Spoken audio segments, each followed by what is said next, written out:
자, 최장집 교수, 진보 진영의 대표적인 양심적 학자입니다. 민주주의를 위해 보수당이 민주당보다 잘 됐으면 좋겠다. 그리고 민주당을 비판과 이견이 허용되지 않는 그 시기에 비유하면서 민주당은 당내 민주주의가 없다 말했습니다. 평생을 민주주의를 연구한 진보적 학자가 여당을 민주주의가 아니다라고 말을 했습니다. 그래서 지금 최근에 여당이 그야말로 자기 당의 조금만 청와대의 문가리 입장, 3.86 운동권의 입장 이런 거하고 다르면 떼거지로 홍위병 같은 당원이라고 댓글러들이죠. 상습 댓글러들입니다. 민주당의 핵심 당원이라는 것은 홍위병 역할을 수행하는 상습 댓글러고, 저런 자들이 정당 주변을 둘러싸고 있으면 그것은 정당이 잘 되기보다는 망할 가능성이 100%라는 겁니다. 자, 그래서 저런 민주당을 놓고 최장집 교수가 이건 당이 아니다라고 이야기를 하고 있는 겁니다. 자, 그런데 최근에 지금 민주당에서 당헌을 고쳐서 후보를 내겠다고, 즉 민주당의 당헌에 자신들이 잘못했을 때는 그 선거에 후보를 내지 않겠다.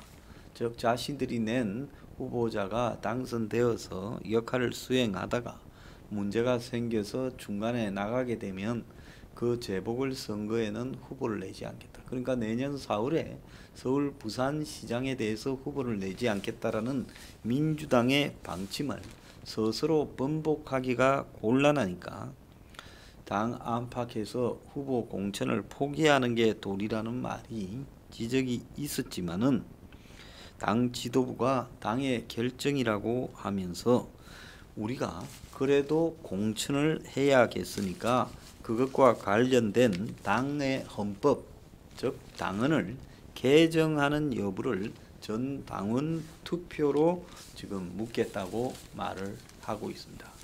제가 엊그제 이야기를 했습니다. 지금 문 정권은 이미 독재에 들어섰고 그 독재가 투표를 통해서 스스로 물러나는 일을 생각하는 것은 하늘의 별 따기 같이 어려운 일이다. 부정선거가 현장에서 직접 물리적으로 이루어진 부정선거가 중요한 게 아니라 이미 국민의 뇌나 마음속에 부정선거를 자행을 했고 부정선거 당한 상태로 투표하러 들어간다라는 게 중요하다고 제가 말을 했습니다. 그래서 지금 이 자들이 이런 식으로 당원 투표를 지금 어제 완료를 30일 날 시작해서 완료를 했어요. 그래가지고 민주당의 핵심이라는 자들이 이 투표를 독려를 했습니다. 결국은 이제 당원이 수정되고 투표가 이제 이 정권이 원하는 대로 흘러가겠죠. 당 내부에서도 원칙을 지켜야 된다 했지만은 지도부는 그 부분에 대해서 밀어붙이기로 작정을 했고, 그래서 전 당원 투표라는 부분을 통해 가지고 말 뒤집기를 하는 명분을 당원을 동원한 겁니다. 그러면 당원이 모여서 상식적으로 판단해서 이거는 부결시켜야 된다, 이렇게 가야 되는데, 남아있는 전 당원이라는 것은 정상적인 이런 성격을 가진 당원이 아니라 그야말로 권력의 끈아풀 격인 인물들이 지금 당원으로 남아있고 나머지 사람들은 다 빠져 있어요. 그러니까 결국은 전 당원 투표라는 것이 지금 아무런 의미가 없이 투표라는 행식을 빌은 독재를 완성하는 수단으로 전락했다는 겁니다.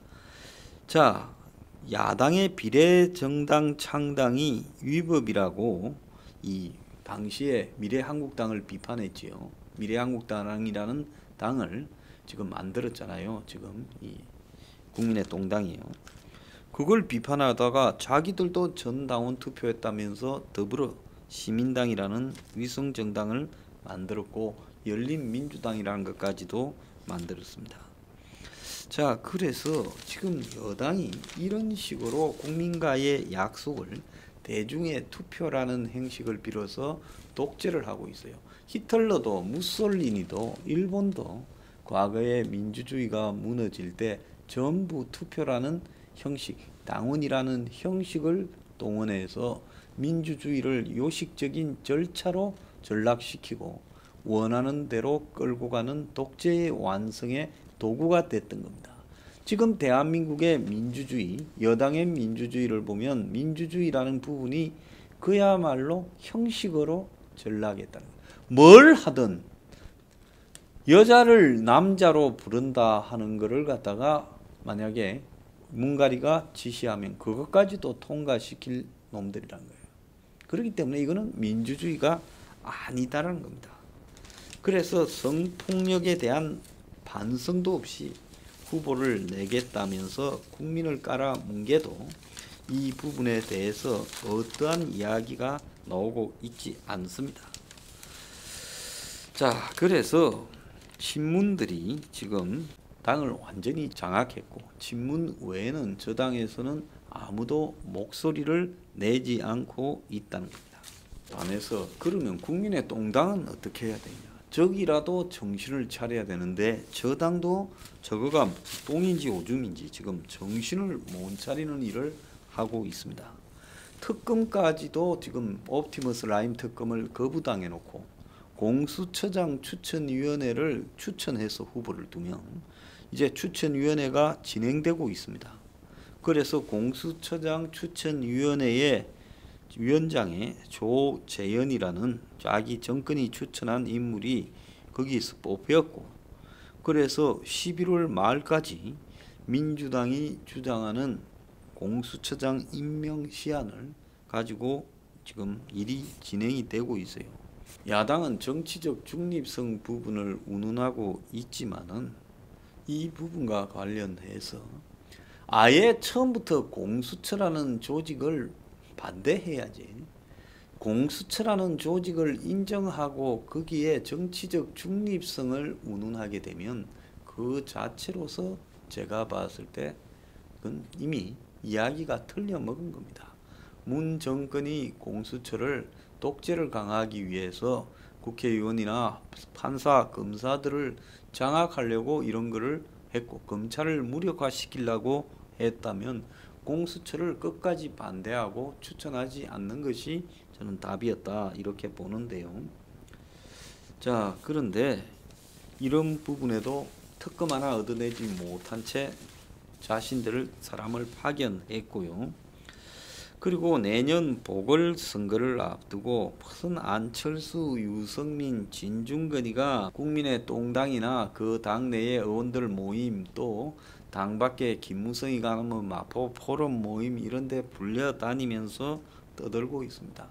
이제는 안철수나 유승민, 진중권 차원을 극복을 해야 답이 나오는 것이요. 안철수나 유승민이나 진중권이 지금 시대를 제대로 진단해서 어떤 대책을 내야 된다라는 대안까지 제시할 수 있는 능력이나 그렇게 한 적이 있었습니까?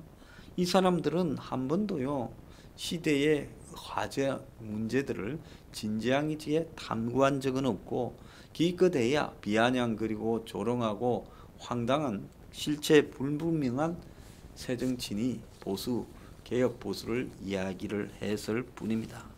거기에 반해서요 정의당의 김종철이라는 후보는 이 친구 똑똑한 친구예요. 서울대 경제학과 나왔어요.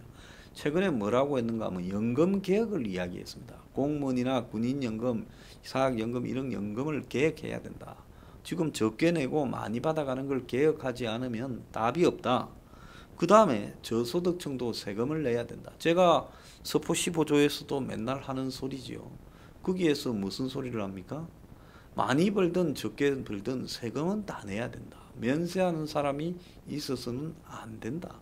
그래서 저소득층이 나중에 정부에서 돈을 받아간다 하더라도 내고 받아가라는 거예요. 조금이라도 내고 더 받아가는 것이 맞지. 세금 내는 국민이 반도 안 된다라는 것은 이건 말이 안 된다. 국민 조세주의, 전 국민이 다 세금을 내야 된다는 겁니다. 적어도 정의당은 이런 이야기까지 그래도 새로 뽑힌 대표가 조금이라도 한다는 겁니다. 그런데 이것들은 지금 하는 소리가 뭔가 하면 경북 지지 하락에도 야당이 호남을 서진을 계속하겠다, 이렇게 말을 하고 있습니다. 최근에 갤럽의 조사에서 TK에서 민주당 지지율이 34%가 나오고 국민의동당 지지율이 30이 나왔습니다. 그 전 주에는 민주당이 전국 지지도가 35, 10, 그 다음에 국민의동당이 17% 더블 스코어였어요. 갤럽에서. TK에서는 민주도 20, 국민의동당 28인데 이번에는 민주당 40, 국민의동당 20이 나오면서 더블 스코어에 대구, 경북에서도 민주당이 동당보다 4%가 더 높은 걸로 나왔습니다.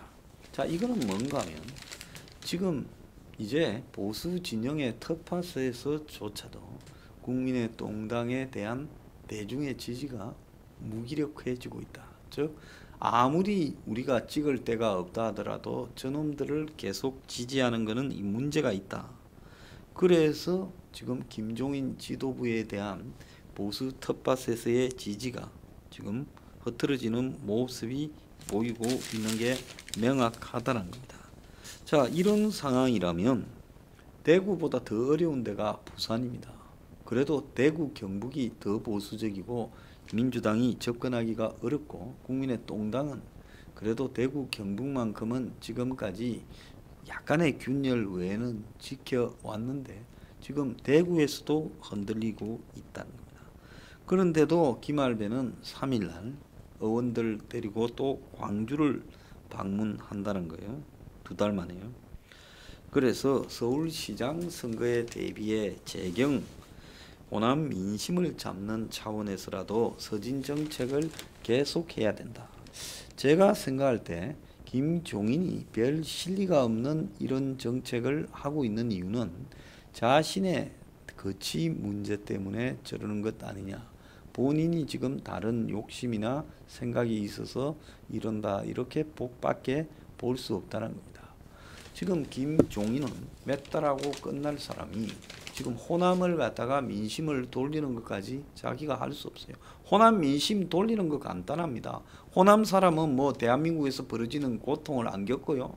서포 15조 같은 강경한 개혁 조치를 발표해서 영원함을 가릴 것 없이 서민들의 지지를 받는 것이 원칙이지 호남에 100번을 가보세요. 그게 고쳐지나. 호남을 달랜다는데 누구를 달래는 수준으로 갈 수 있는 문제가 아니다라고 봅니다. 자, 오늘 아침에 보면 지상욱이가 여의도 연구원장인데 인터뷰를 했어요. 반문 내로남불만 외쳐서는 정권 못 찾아온다. 우리 당의 이미지가 꼰대다. 서민들의 고통, 보수진영 책임이 크다. 요까지는 말을 개나 소나 다 잘합니다. 그래서 어쩌라고라고 가게 되면 김할배도 자기가 대표로 있은 지가 지금 몇 달입니까? 5월 달부터 치면요. 대표로 있은 지가 지금 6개월째예요. 6개월 동안 그래서 서민들 고통이 큰데 서민들을 위해서 어떤 정책을 한다고 구체적으로 주거 정책 하나 밝힌 게 있나요? 그러지 않습니까? 서민들의 지금 고물가, 소득에 비해서 물가가 한국이 엄청 높은 거 아닙니까? 여기에 대해서 입장을 밝힌 게 한 번 있나요? 또 우리나라 같이 공정성이 깨진 나라에서 입시나 취업에 대한 공정성으로, 병력에 대한 공정성으로 입장을 밝힌 게 있습니까? 그리고 사교육 문제에 대한 공정성 추구 차원에서 입장을 밝히고 그야말로 고려장 되고 있는 노인들에 대해서 입장을 밝힌 게 있어요? 그러면서 지상욱이가 하는 말은 중도보다 더 왼쪽으로 가서 개혁적 정책을 내세워야 선거에 승리한다는데 이놈의 김할배나 지상욱이가 생각하는 개혁적 정책, 유승민이가 생각하는 개혁적 정책은 언제 나옵니까? 어느 세월에 나와요? 웃기는 소리 하지 마라 그러세요.